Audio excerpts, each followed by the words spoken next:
The U.S. government is going after high-ranking Cuban officials, issuing sanctions officials say will restrict Cuba's ability to suppress the will of the people. Now Cuba's leader is fighting back, calling the entire thing immoral and criminal.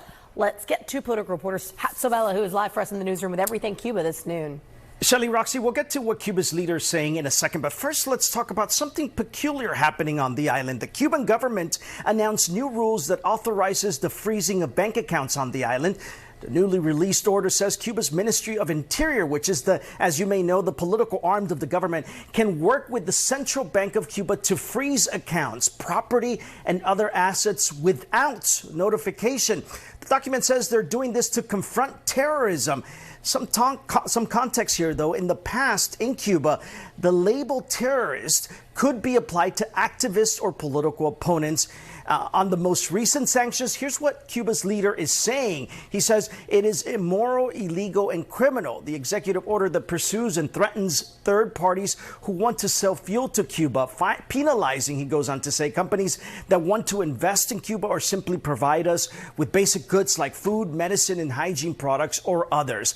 Now, on Monday, the State Department announced it was sanctioning what they call 11 Cuban regime elites and 3 government organizations, government officials and military figures associated with Cuba's security apparatus. U.S. officials argue the people sanctioned are responsible or have been involved in repressing the Cuban people. In a Foundation for Human Rights in Cuba press conference minutes ago, a possible transition in Cuba was the topic of discussion. Country will require what I call a transition in steroids, meaning the refoundation of the republic and a new institutional framework to enable a democracy. That means extensive institutional rebuilding to put in place almost simultaneously an independent judicial system, an effective public administration, economic frameworks, political parties, basic governance structures, lead to a new constitution, and finally an election.